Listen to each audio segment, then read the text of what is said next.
At narito naman ang mainit na balita mula sa mundo ng politika. Isang malaking iskandalo ang sumabog sa Kamara ng mga Kinatawan. Napanunayan ng mga otoridad na ang kongresistang si Stella Kimbo kasama ang kongresista at House Speaker na si Martin Tambalos Los Romualdez ay naglustay ng mga pondo ng bayan. Dahil dito, seryosong kasong kriminal ang isinampa laban sa kanila at may mga ulat na maaari silang makulong. Base sa mga dokumentong inilabas ng Commission on Audit o COA, napatunayan na si Kongresista Stella Kimbo ay may direktang ugnayan sa iligal na paggamit ng mga pondo mula sa mga proyekto ng gobyerno. Sa mga impormasyong nakuha mula sa mga audit findings, lumabas na hindi lamang si Kimbo, pati na rin si House Speaker Martin Romualdez ay sangkot sa mga hindi tamang transaksyon. Ang mga pondo na inaasahang mapunta sa mga proyekto para sa kapakanan ng mga mamamayan ay ginamit sa mga pribadong interes at proyekto na walang kinalaman sa layunin ng gobyerno. Ayon sa mga dokumento, ang pondo na inilaan para sa mga proyektong pang-infrastruktura at mga programang pangkalusugan ay ginugol sa mga hindi otorisadong proyekto na hindi nakapasa sa mga tamang proseso ng bidding. Isang malaking bahagi ng mga pondo ay napunta sa mga kumpanyang may mga kaugnayan sa mga kaalyado ni Kimbo at Romualdez. Nakasaad din sa report na nagkaroon ng mga peking invoices at peking dokumentasyon upang itago ang mga iligal na transaksyon. Ang mga akusasyon ay umabot sa mga miyembro ng Anti-Money Laundering Council at sa Department of Justice na agad naglunsad ng investigasyon. Ayon sa mga eksperto, ang mga ebidensya laban kay Kimbo at Romualdez ay sapat upang magsampa ng kaso ng pandarambong at plunder. Isang kasong may kalakihang parusa, kabilang na ang pagkakasulong ng hindi bababa sa 20 na taon. May mga ulat din na ang kanilang mga ari-arian ay na-freeze na habang patuloy ang investigasyon. Samantala, si Kongresista Kimbo ay naglabas ng mga pahayag na pagpapatuloy daw ang kanyang pakikipagtulungan sa mga otoridad at iginiit na hindi siya sangkot sa anumang maling gawain. Ngunit ayon sa mga eksperto, ang laki ng nakolektang ebidensya ay nagpapakita ng malalaking problema para sa kanilang mga depensa. Habang ang mga akusasyon ay patuloy na iniimbestigahan, maraming mga tao ang nag-aabang kung paano ito magiging epekto sa kredibilidad ng mga kasakulukuyang leader ng bansa. Iyon ang mga detalye hinggil sa mga tuloy na investigasyon laban kina Kongresista Stella Kimbo at House Speaker Martin Romualdez. Tinututukan ngayon ng mga mamamayan na magiging kinalabasan ng kasong ito. At heto nga ang mga balitang ating pagkakatukan at kung bago ka pa lamang sa aking channel, ay huwag kakalimutang mag-like, share and subscribe para updated ka sa aming mga bagong balita dito sa Tatak Pinas.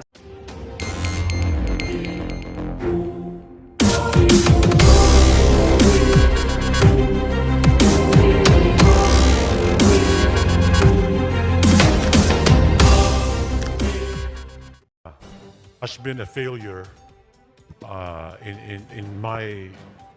in my assessment of that project. But the original project was really a project of NEDA PSA.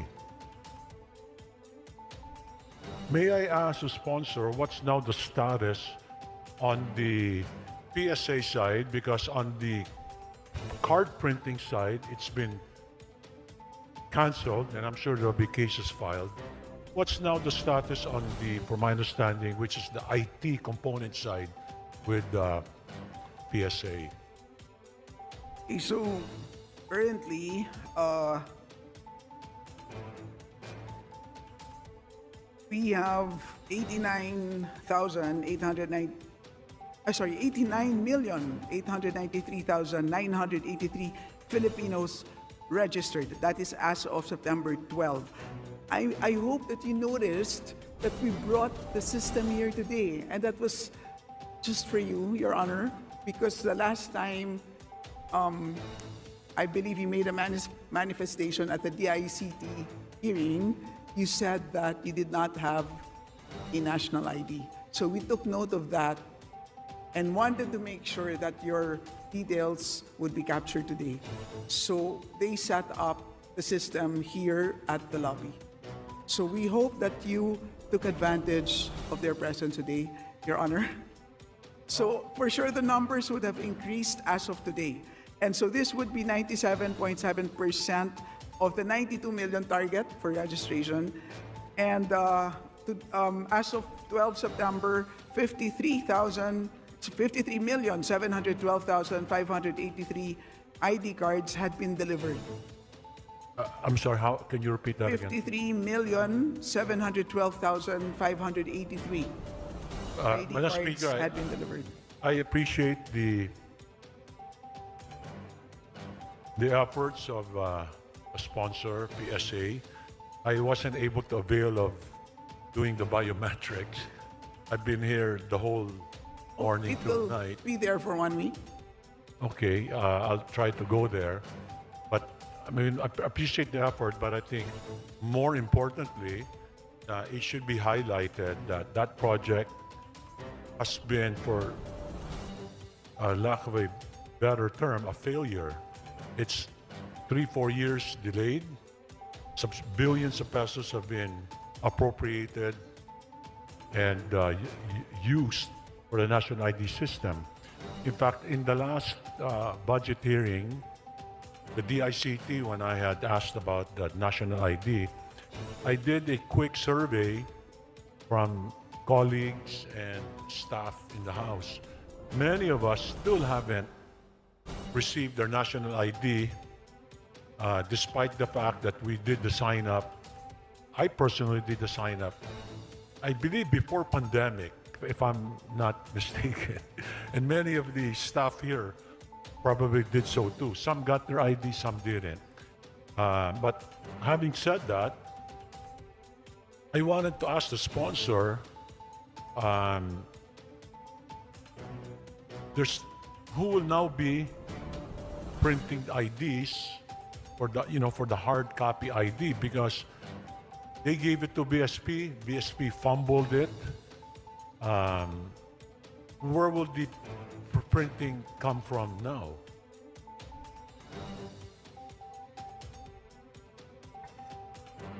Uh,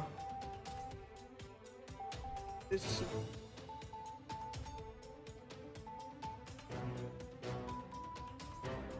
so so currently, there it is being bidded out. They are looking for an alternative, a new provider. But in the meantime, the DICT is providing digital IDs. So that is the situation at the moment. And in addition, there is an arbitration that is ongoing. It's a terrible story, unending saga of failure, and I could probably say it's a fiasco. In the private sector, if somebody or if a team or a group failed in a project, there would be suspension, terminations, you'd be written up. So I'm curious, has NEDA or PSA ever done any disciplinary action? Or have there been any findings internally why this project, even though we have appropriated sufficient funds, have been a dismal failure? Well, at this point, it's the BSP that is. It's the BSP who is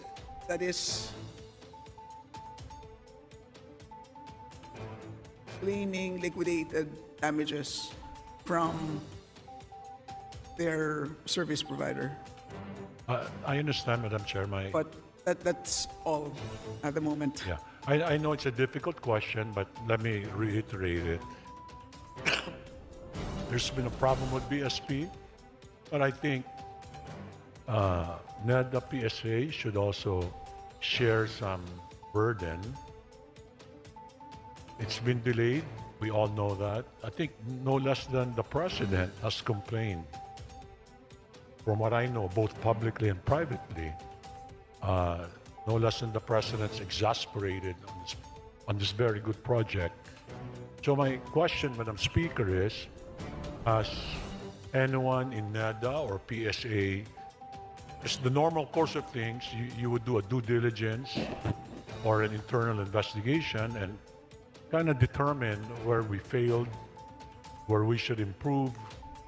Because it can't just be, yes, we're going to keep on doing it year after year, it's the same questions, same responses. So has there been any fact-finding, any due diligence from PSA? And if so, were there any findings? Because other than learning, good lessons from a failed project, there should be some sort of action taken, at least from within the department or within PSA. So the NEDA had reported this to the president, and the president had already ordered the DOJ and OSG to look into the matter. And so the termination of the contract, that's not it.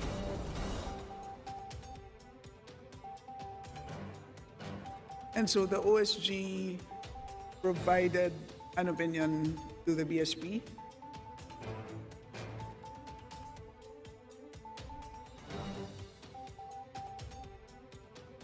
And that opinion is part of that arbitration. But, okay, thank you for that. That gives us some information. How about on the side of PSA? Has there been any fact-finding results, evaluation, opinions on any possible shortcomings on the PSA side?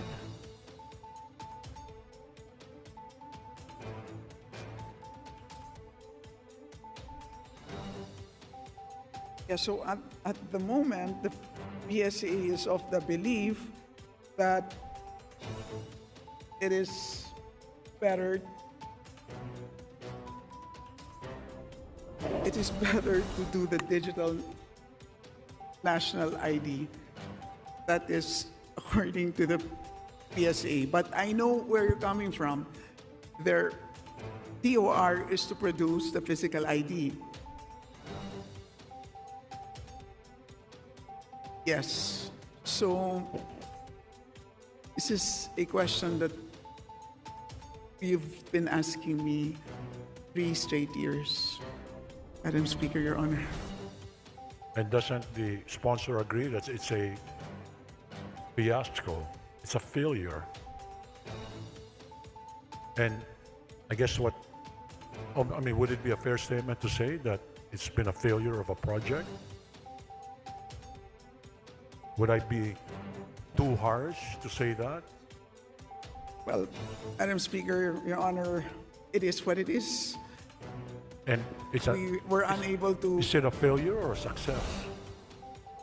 It cannot be a success. We were unable to complete the target. It resulted in arbitration. It did not result in a completion. So, and we are currently looking for an alternative.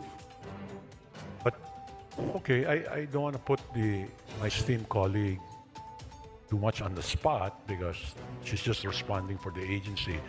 But is it correct that my understanding is the president has asked DOJ, OSG For an opinion, on the BSP side, but how about on the PSA side? On the possible shortcomings, despite 4 or 5 years now, billions of pesos, there hasn't been really a completion of the project. none on that matter, Should there be one? Madam Speaker. Should there be one in terms of accountability, transparency, good governance, or better governance? Well, that's something that we can think about. So the sponsor doesn't believe there should be accountability on this project? We should always think about accountability. It's a very important project. And what does the Secretary of NADA have to say about that? Open to a third-party review, Oh, thank you. Madam Speaker. Madam Speaker, I think that's a good idea. And I would highly recommend that. And I mean, I leave it up. You know, our job today is just to make sure that we're discussing budgets, appropriations, utilization.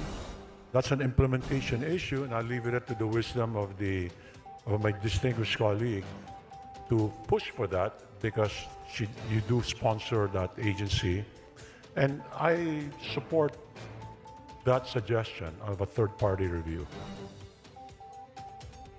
Madam Speaker, distinguished sponsor, to my esteemed colleagues, and sa mga opisyalis po ng National Economic Development Authority, magandang gabi po. Madam Speaker, is our distinguished sponsor willing to yield some of her time for some questions from this representation? Certainly, Madam Speaker. Madam Speaker, para sa unang set ko po ng mga katanungan, I will be pertaining po to the budget of the Philippine Statistics Authority. Madam Speaker, tiningnan ko po ang website ng PSA and nakasulat po dito, magkakaroon po tayo ng census for population and community-based monitoring system na magaganap po mula July 15 to September 16. Nakalagay po sa website ng PSA. Meron pong budget ito ng 5.7 billion pesos for data collection, processing, mapping, coordination, and advocacy activities. Meron pong 27.4 million households covered, 29.8 thousand institutional living quarters. Can our distinguished sponsor and our department confirm these figures? That is correct, Madam Speaker. Your Honor. Madam Speaker, may I also get an update?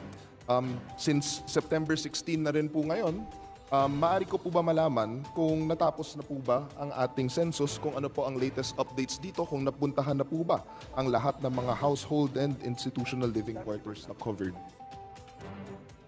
Madam Speaker, Your Honor, sa ngayon po, nakumpleto na po natin ang 70% ng ating target. 70%, Madam Speaker. That is correct. Madam Speaker, may I know, when can we expect na matatapos po ang ating census?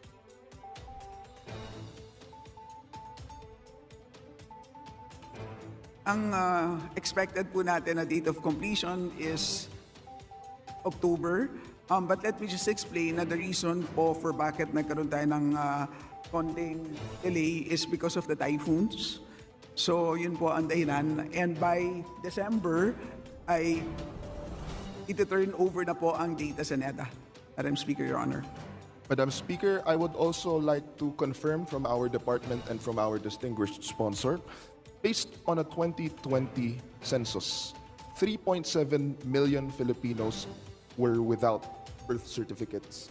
Pwede ko po ba malaman kung sa 2021, 2022, and 2023 census, ano po ang findings ng ating PSA?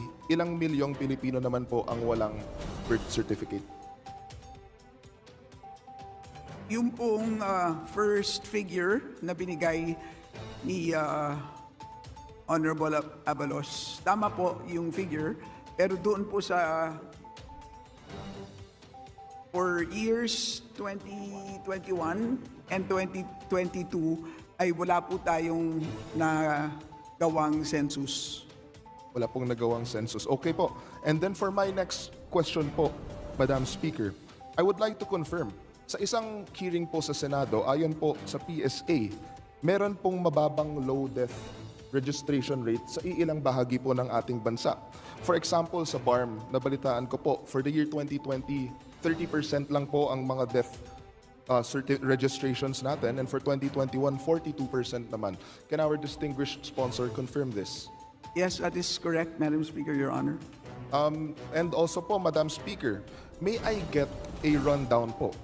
Tuwing nagko-conduct po ng census ang PSA, ano po ang mga major data items na kinokollect po natin sa ating mga census? And at the same time, may I know how these data are significant when it comes to the crafting of legislations, for example, pagdating po sa ating social protection programs, and pati na rin po sa distribution ng ating national tax allotment sa mga lugar na nangangailangan po ng karagdagang pondo at budget. Dun sa unang tanong, Madam Speaker, Your Honor, kung anong information ang kinokolekta. Ang una po dyan would be the household characteristics. So, niro-roster po lahat ng tao sa loob ng isang bahay at pagkalista po ng pangalan ng miyembro ng household ay nililista po, kinukuha po ang mga demographic characteristics tulad ng edad, sex, date of birth, birth registration, marital status, religious affiliation, ethnicity, basic literacy, highest grade and year completed. So, including educational attainment. Pagkatapos po noon ay kukuha din natin ang economic profile nung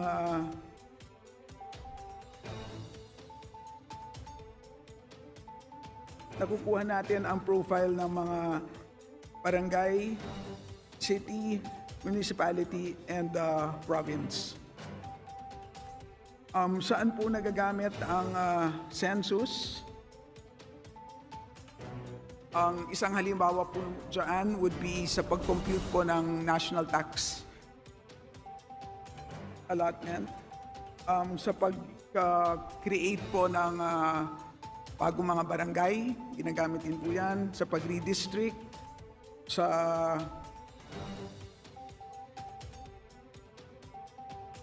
yung CBMS naman po ay ginagamit po yan sa pag-target po ng iba't ibang mga social protection programs ng gobyerno. Maraming salamat po, Madam Speaker. I would like to reiterate, ginagawa po natin ang yearly census na ito dahil napakahalaga po ng data na kinokollect ng PSA dahil nagsisilbi po ito bilang guide sa ating mga legislators and of course to our departments when it comes to the crafting of policies and the implementation of programs na makakatulong po sa ating mga kababayan. I understand na marami pong fortuitous events na nangyari at dahil dito nagkaroon po ng delay in order for us to complete the yearly census, which is very important. Nakalagay po dito mismo sa website ng PSA, the simultaneous conduct of the census specifically aims to, number 1, update the inventory of the total population in all barangays, cities, municipalities, provinces, and regions in the country. Napakahalaga po yan kasi kung kinocompute po natin ang share ng isang local government unit sa national tax allotment, titingnan po natin ang populasyon. At kitang-kita po natin dito, in the past censuses, nakita po natin na merong 3.7 million Filipinos without birth certificates. Meron rin pong trend kung saan nagkakaroon rin tayo ng delayed registration of deaths. And that way, nakalagay po sa ating konstitusyon that every local government unit deserves a just and equal share of the national wealth. And paano po natin masasabi na merong just and equal sharing kung hindi po nagre-reflect ang accurate number po, kung hindi po natin nako-complete yung census at the right time. So paano po natin maka-quantify and ma-identify ang mga area po na nangangailangan ng karagdagan pong social protections. Now, that brings me po, Madam Speaker, to my next question regarding birth certificates. Following the revelation of the fake birth certificate of Alice Go, maraming naglabasang posibleng kaso ng fake birth certificates sa iba't ibang parte ng bansa. As such, PSA has revised its rules on applying for late registration of birth. Kasabay ng application for late registration of birth ay ang pag-apply ng national ID. This way, kailangan pong humarap ng applicant personally. Tama po ba, Madam Speaker? Madam Speaker, Your Honor, that is correct. Madam Speaker, I would also like to ask, bukod po dito, ano po ang mga iba pang measures na ginagawa ng PSA para masugpo ang pagkakaroon ng mga peking birth certificates? And if I may add po, may I ask about PSA's existing digitized system on late registration of birth and how secure is this? Kasi may mga breaches po na naganap in the past kung saan ang mismong empleyado ng PSA ang nagko-commit ng fraudulent activities. Halimbawa po dito ay yung job order employee na siya mismo ang nag-facilitate ng process.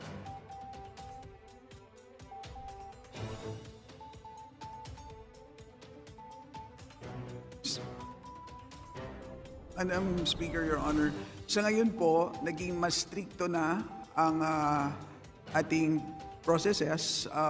Ang nag-a-approve po, ang approval po ngayon ay for late registration ay inakyat na po sa province level.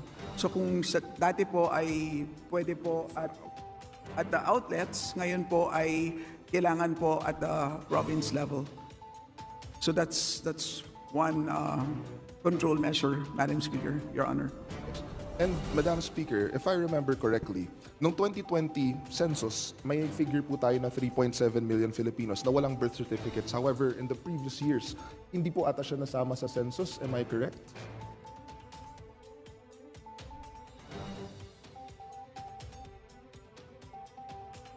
Madam Speaker, Your Honor, doon po sa 3.7, yung 1.4 doon po ay nahanap na po. So sa ngayon po ay nabigyan na po ng birth certificate yung 700,000 doon, and the remainder po ay pinaprocess na po ang kanilang birth certificate. Madam Speaker, may I request for the commitment sana po of the PSA na sana po sa census natin ngayong taon at sa mga parating po na taon, dahil naging trend na po ang, hindi naman po sa naging trend, pero dahil may mga occurrences and may mga findings na may mga pagkakataon po na nagkakaroon ng mga fake birth certificates, sana po maisama po natin sa ating yearly census ang ating mga kababayan po na hindi pa nagkakaroon ng birth certificate. And aside from that, pati po yung death certificate. So, can I get the commitment po of the department on that, Madam Speaker? Yes po. In fact, dahil may commitment ang PSA po sa napakagandang layunin na yan, ay inumpisahan na po nila yung kanilang paggamit po ng data analytics sa paghahanap ng mga likely fraudulent birth certificates. So they have become proactive that way. So tinitignan po nila in certain areas na kung saan more likely based on certain characteristics. And sa ngayon po ay busy po ang kanilang mga statisticians, and pati na rin po ang kanilang legal unit. So yun po ang update. And yes, ano bang specific timeline?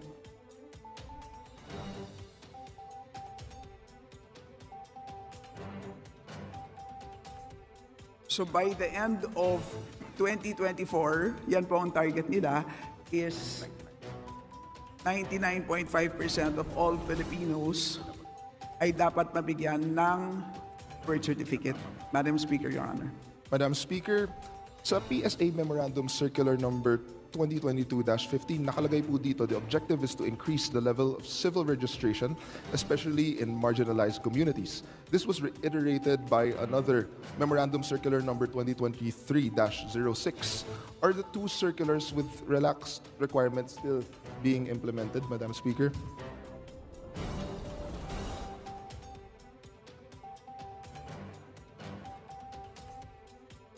So they are strengthening the protocol of late registration by adding a requirement which is registration to the national ID system. Para nag-a-appear din po kayo doon sa system na yan. Okay. And Madam Speaker, for my next question po, sa mga instances or sa mga kaso na napatunayan po natin, kunwari, na fake ang birth certificate ng isang tao. For example, in the case of Mayor Alice Go, let's say nagkaroon po ng final finding and ruling ang korte na peke nga ang kanyang birth certificate at hindi siya isang Pilipino. Matatandaan po natin na naging mayor po siya, and isa sa mga kapangyarihan po ng mayor ay ang pag-solemnize ng mga marriages. For example, hindi po Pilipino. For example, napatunayan na nga po na hindi Pilipino si Mayor Alice Go.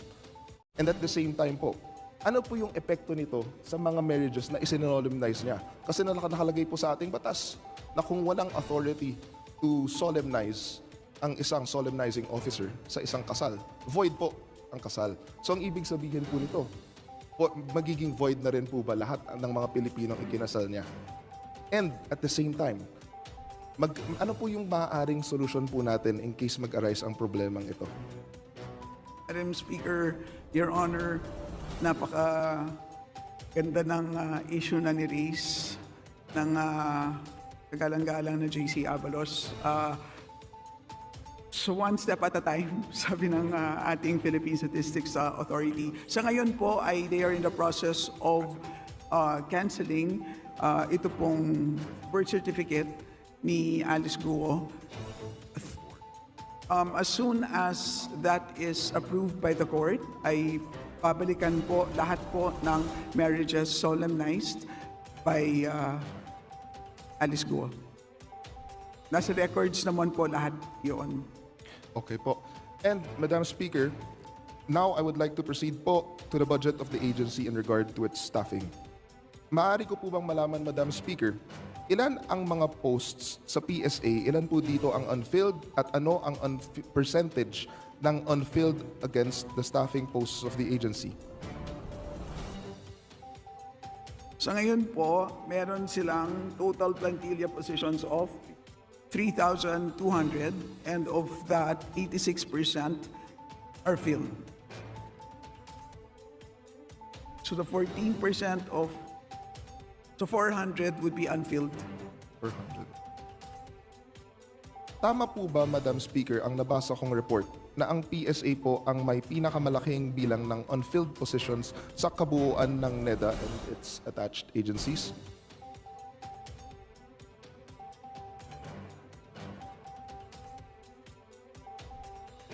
It's possible, Madam Speaker, Your Honor, dahil sila rin po ang pinakamalaki sa NEDA family.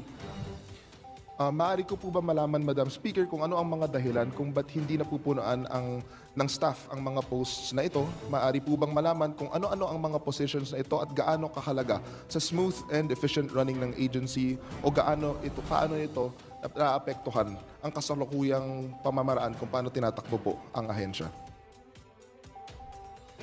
So sa ngayon po, the exact number is 481 ang unfilled, pero karamihan po dyan ay finifill upan and they are actually in the process of being promoted.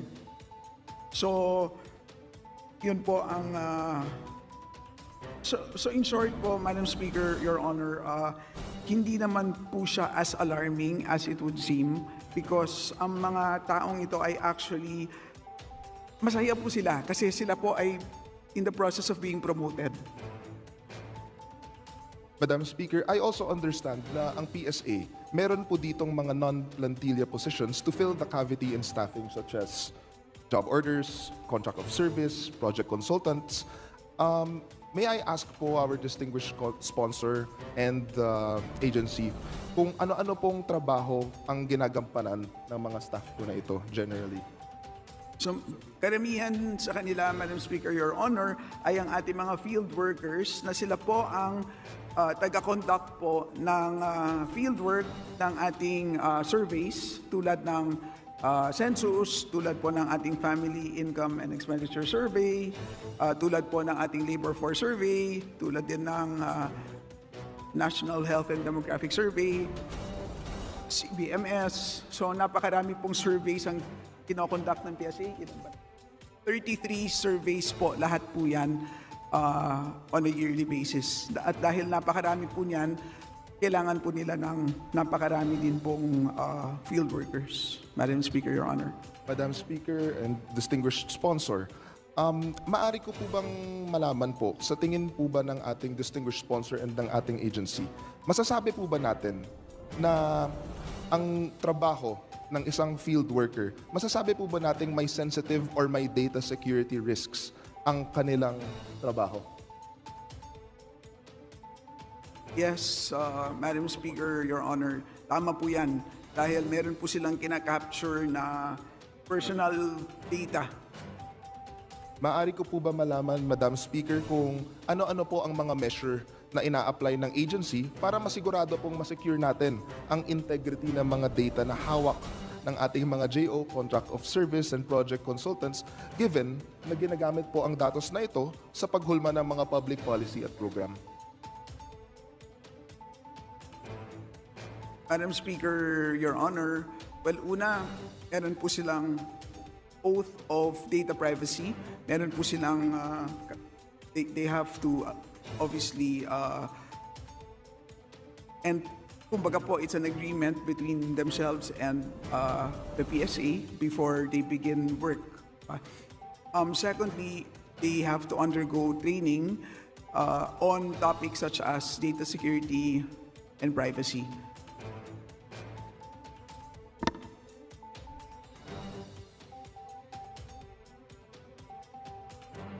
At maliwanag naman po sa kanila dahil sa mga training na to kung ano ang mga paglabag under RA 10173 o ang Data Privacy Act of 2012. So kung ano mga breaches meron dyan at kung ano mga penalties. Kaya magiging maliwanag sa kanila kung gaano ka-serious ang mga breaches na to just in case mangyari nga ang mga yan. Madam Speaker, Your Honor. Madam Speaker, nais ko lamang po rin ibalik muli sa issue ng anomalya sa late registration of birth. Dahil isa sa mga concerns po sa PSA staffing ay ang report na may mga kasong nagpasilidad ng pagproseso ng fake late registration ay job order employee. Sa pagkakaalam ng ahensya, tama po ba ang report na ito? Ilan at saan ang mga insidente na ganito? At maaari ko po ba malaman, Madam Speaker, kung gaano nakatagal na nangyayari ang mga ganitong insidente?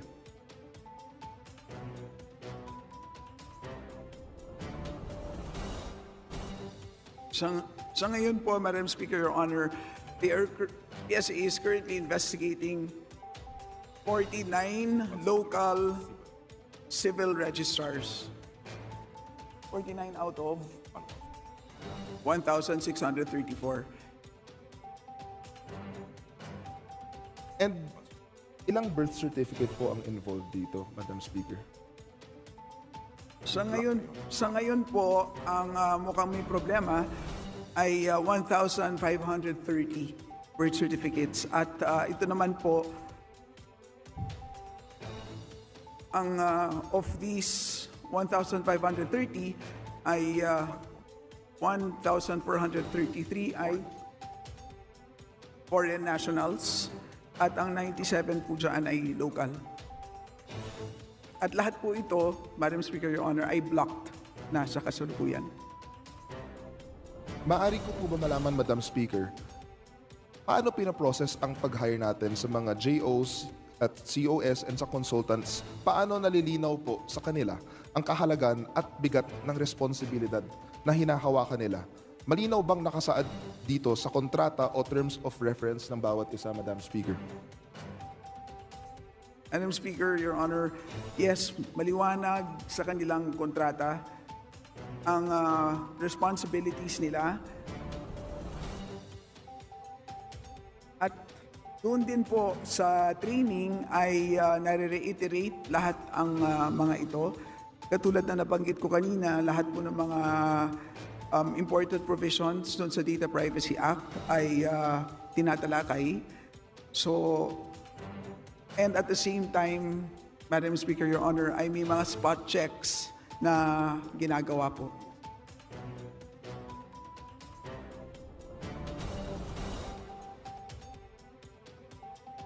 It's important also to note that may PSA adopts best practices po in terms of